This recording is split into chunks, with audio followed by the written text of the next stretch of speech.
મિત્રો હું આજે પગપાળા જુનાગઢથી જળવા હાલીને જાઉં છું, તો તમને સવારે દર્શન કરાવીશ. અત્યારે રાતના 8 વાગ્યા છે અને સવારે કદાચ હું પૂગી જઈશ. પોતાના ફોર લાઈન ઉપર પૂગવા આવ્યો અને હવે તમને રસ્તામાં બધું બતાવતો જાય. હવે હું જાઉં પછી આગળ રસ્તામાં આપણે અહીં શૈલેષભાઈ મળવાના છે. અમે બે ભાઈઓ સાથે જવાના છે. તો અમે સવારે દળવા પહોંચીશું અને દળવાથી પછી અમે ઓછા ઘેડ ત્યાં પણ જશું. તો મિત્રો અત્યારે 3:30 વાગ્યા છે અને અમે અત્યારે માણાવદર પહોંચ્યા છે. આ ભાઈ છે દુકાનવાળા મોમાઈ પાન, એમને અમને ચા પાણી નાસ્તો અને બધું કરાવ્યું. તો આ ભાઈ માટે 1 લાખ તો જરૂર બને જો. અને હવે આપણે ફરી ચાલવા માંડવાનું છે.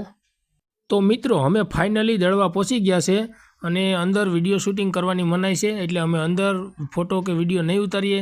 એટલે તમને બહારથી માતાજીના ગેટના દર્શન કરાવી દઉં છું અને પછી કોમેન્ટમાં જય રાંદલમાં લખી વિડીયોને શેર કરજો, લાઈક કરજો. આનાથી તમારી મનોકામના પૂરી થશે. તો મિત્રો હવે અમે અહીંથી જવાના છે પાછા ઓછા ઘેડ. તો હવે અમે અહીંથી દર્શન કરી લીધા છે. તો તમને બધાને દર્શન કરાવી દીધા ને અમે પાછા રસ્તે ચડી ગયા. હવે આગળ ડેમની પાયરે થઈ અને સીધા બાટવા નીકળી જશું. હાલો મિત્રો, આ છે બાટવાનો ડેમ. તમે કોઈ જોયો ન હોય તો જોઈ લેજો અને લાઈક કરવાનું ન ભૂલતા હો. જોજો દરિયો છે ને જાણે. અમે તો આ ડેમની પાયર ઉપર હાલ્યા જાય